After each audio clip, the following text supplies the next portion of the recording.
প্রবাসীর বউ বিয়ে করলো এক ধান কাটা কামলাকে। প্রবাসের স্বামী রেখে কেনই বা তিনি অন্য এক পুরুষকে বিয়ে করলো, সেটাই আমরা একটু তার কাছ থেকে জানার চেষ্টা করবো। আসলে কি হয়েছিল আপনি একটু বলেন আমাদের।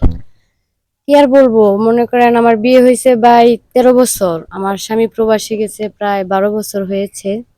তো উনি 12 বছর ধরে গেছে, 2 বছর আমাকে ভালোই টাকা পয়সা দিছে, ফোন টোন করছে বা খোঁজ খবর নিছে।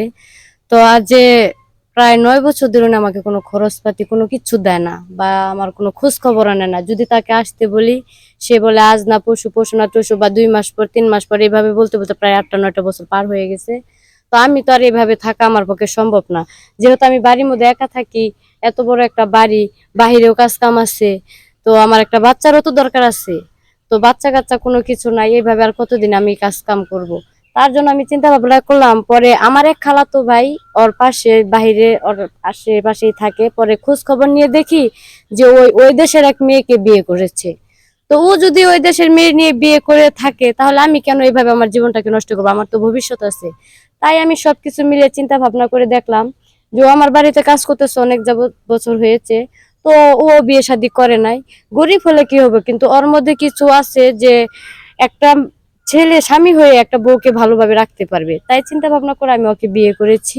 আমরা একটু ভাই আপনার কাছ থেকে জানতে চাই, এই যে ওনার স্বামী প্রবাসে থাকাকালীন সময়েও উনি আপনাকে বিয়ে করেছে বা আপনারা দুজন দুজনকে বিয়ে করে ফেলেছেন, আসলে এটা কিভাবে কি করলেন বা কেন করলেন? ভাই, আপনারা তো দেখতেছেন আমি হলাম কামলা মানুষ। এই মানুষের জমি জমায় ধান মান কাটি, যখন যে সিজন হয় সেই সিজনে আমি কাজ কাম করি। এখন বিষয় হলো, এখন তো বউ হয়েছে, আগে তো ভাবি ছিল। তে তার বাড়িতেও আমি ধান কাটতে আইছি, অনেক দুঃখের সুখের পেশাল পাইলো। যাই 10-11 বছর গেছে, তোর ভাই বিদেশে, কোনো খোঁজ খবর নেয় না। আবার শুনতেছি যে বিয়েও করিছে। তুইও তো বিয়ে শাদী করিস না, গরিব মানুষ দিয়ে কোনো মেয়ে টিয়ে দিবে চায় না। তোর যদি কোনো আপত্তি না থাকে, তা আমার তুই বিয়ে করে পারিস। তা আমি প্রথমে রহস্য মনে করছি, তারপরে 2-1 দিন কতি কতি না আমারও মন চলে গেছে তার মধ্যে।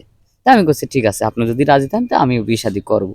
আর বিয়ে শাদী করতেছি, সংসার করতেছি, এই আচ্ছা, পর্যন্ত। আমরা একটু যারা পাড়া প্রতিবেশী আছে তাদের কাছে জানার চেষ্টা করি, আসলে এই যে আপনি এই যে ওনার একটা ঘটনা ঘটালো, ওনার স্বামী প্রবাসে থাকাকালীন সময়ে উনি একজন ধান কাটা কামলাকে বিয়ে করে ফেললো, আসলে এই ব্যাপারে কতটুকু কি জানেন? এ ব্যাপারে তো আমরা তেমনটা কিছু জানি না, ওরা হেরাই ভালো জানে।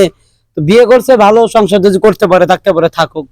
এখন এই ভাবির যারা মনে হয় যে না, ওনারা বিয়ে করে উনি সুখে থাকবো, সুখী থাকবো। আর ওনার যদি মনে হয় যে না, প্রবাসী বউ বিয়ে করে আমি টাকা পয়সা লোভে বিয়ে করছি, তাহলে ওটা ওনার ভুল ধারণা। এখন এই যে ভাবি, আপনি যে আপনার স্বামী রেখে বিয়ে করেছেন আরেকজন স্বামীকে নিয়ে, কতদিন যাবত করেছেন এবং কি পরিমাণ সুখে আছেন বা একটু বলেন। বিয়ে করেছি বেশি দিন হয় না, প্রায় 3-4 মাস হয়েছে। তো আল্লাহর রহমতে আমরা এখন অনেক সুখে আছি। আর যে আমাকে বিয়ে করে প্রবাসে গেছে, সে যদি আমাকে নিয়ে ভাই সংসারই না করবে, সে যদি ওখানে যে বিয়েই করে থাকে, তাহলে আমাকে কেন মিথ্যা আশ্বাস দিচ্ছে? কেন আমার জীবনটাকে এভাবে কি নষ্ট করার জন্য সে এইগুলা করছে? তো সব মিলাই এখন মনে করেন আগের থেকে অনেক ভালো আছি। আচ্ছা, এই যে আপনি একজন প্রবাসীর বউকে বিয়ে করে ফেলেছেন এবং সেই প্রবাসীর বাড়িতেই আপনারা থাকছেন বর্তমানে, তাদের অর্থ সম্পদকে বা ভোগ করেই আপনারা, কেন্দ্র করে আপনারা চলছেন, তো এই ব্যাপারটা নিয়ে আসলে আপনার কি মনে হচ্ছে? আমার কিছু মনে হচ্ছে না, কারণ আমি তারা জিগাইছি, বলে যে হে আর আইবো না দেশে। এ বাড়ি আগে আমার নামে লিখে দিছিল, এখন যা কিছু আছে সবই আমার। যেহেতু সে আইবো না, তে এখন আমরা দুজন সুখে সংসার করি। গ্রামের সবাই জানাজানি হয়ে গেছে, এখন আর ভয় নেই। প্রথমে একটু ভয় ভয় করতো, গরিব মানুষ। এখন আর আমার ভয় ডয় কর না, এখন আমি অনেক সুখে আছি আর কি, হ্যাপি। তো দর্শক, আপনারা দেখতেই পেলেন যে একজন প্রবাসী প্রবাস গিয়ে বিগত 10 বছর যাবত, 9-10 বছর যাবত বাড়ি না ফেরার কারণে কিন্তু এই ভদ্র মহিলা এই সেই প্রবাসীর বাড়িতে থেকেই একজন আরেকজন ধান কাটা কামলাকে, তার নিজের বাসার কামলাকে কিন্তু বিয়ে করে তারা সুখে শান্তিতে সংসার করছে।